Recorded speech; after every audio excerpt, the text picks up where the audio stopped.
Over to Ukraine now, where advanced weapons supplied by the U.S. have arrived and may already be making a difference on the battlefield.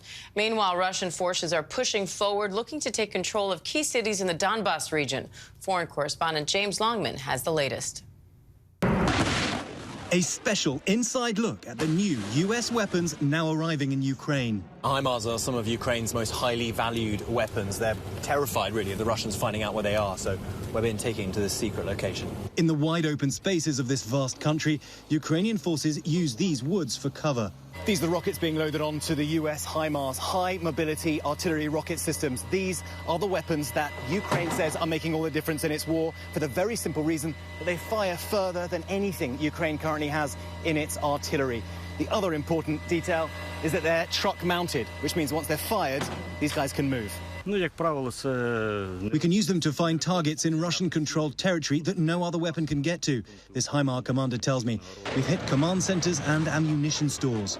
This, as video circulating online, shows a massive explosion at a Russian ammunition depot in Donetsk, which Ukrainian officials say they struck on Sunday. Russian officials say U.S.-provided HIMARS were used in this attack. The strike is part of the battle for the Donbass, where Russian forces have recently claimed control of Luhansk, the northern province of the region. The fighting there fierce as Ukrainian forces try to fend off Russia as it looks to take the rest of the Donbass. Key Ukrainian-held cities in the region coming under attack. In Slovyansk, Russian missiles destroying a local market. And the city of Kramatorsk facing intense shelling as Russian forces move in on Donetsk. And the Ukrainians will be hoping that these HIMARS make them better able to defend Donetsk. That's the second half of the Donbass, which is now in Vladimir Putin's sights. Diane? All right, James Longman in the Kharkiv region of Ukraine, thank you. And the UK Defense Ministry says a town in the Donetsk region of eastern Ukraine is likely to be the next key battleground in that fight for control of the Donbas region. Now, this comes after Russian forces gained control of a key city in the Luhansk region. Let's bring in ABC News national security and defense analyst Mick Mulroy, along with ABC News contributor and former senior CIA field operative Darrell Blocker for more.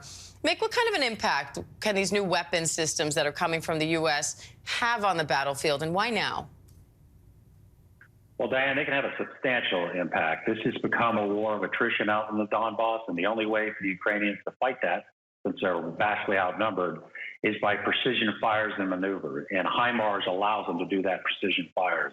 And not only hitting the target that they're going for, but being outside of the effective range of Russian artillery, which makes them survivable. And that's what they really need at this point.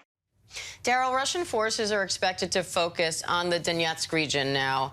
How do you expect that fight to play out? Does one side have a particular advantage there? I don't think one side has an advantage over the other, but we need to understand that Russia has been in this area since 2014, which means they have spies in the area, which means they have supporters in the area. So I would give it a 50-50 between the two of them. And Mick, Secretary of State Antony Blinken is expected to push G20 leaders to put pressure on Russia and also warn China, again, not to support Russia's military. How crucial is that international pressure right now? Very crucial. Right now, there is an international shortage of all Soviet/Russian-made weapons and munitions. We are trying to scour the earth to try to help the Ukrainians, who are still more proficient in those systems. And China can provide a lot of those to Russia. Russia's having a hard time keeping up with their own. So just from a simple logistics point of view, substantial. And of course, China buys a lot of oil and gas from Russia. The more we can cut that off, the more pressure we can put on the Russian economy and therefore the Russian leadership. And Darrell, Vladimir Putin announced an operational pause for Russian troops, he says, to rest and regain strength. Do you think there's any more to that pause? And even if not, how crucial is it? How long could it last? There is absolutely something to that. And hopefully it will last as a truce, as the beginning of a peace, the peace talks. I don't think that's the case. Putin has a reason for doing this. I think the troops are continuing to push back. I think the command structure is beginning to fall apart. They're losing a lot of their senior leaders. And Putin recognizes that controlling or taking over areas that he's essentially been in for 8 years isn't that impressive to the world, and certainly not to NATO and those who wish to join NATO. So maybe there's a little more to this than just giving troops a break. And Mick, I want to look back at the international sphere because we have Finland and Sweden just completed negotiations in terms of them joining NATO. So what are the next steps there, and how significant is this, and the timing of it?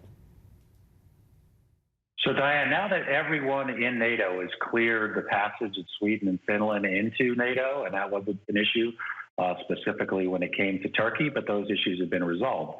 So now it's a process.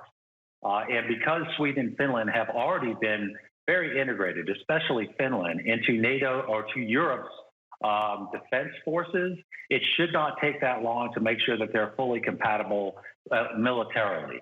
And that's what the big step is, to make sure that they can adequately fit into the NATO security umbrella. Finland and Sweden have always built their militaries out to be able to do that. So this is a process that will happen. And of course, it just shows just how bad of a strategic mistake this was by President Putin, who undertook this entire action, according to him, because of his concern about NATO on its border. And now he has NATO 800 miles on its border that it didn't have prior to its decision to invade. All right, Mick Mulroy, Darrell Blocker, thank you both. Hi, everyone. George Stephanopoulos here. Thanks for checking out the ABC News YouTube channel. If you'd like to get more videos, show highlights, and watch live event coverage, click on the right over here to subscribe to our channel. And don't forget to download the ABC News app for breaking news alerts. Thanks for watching.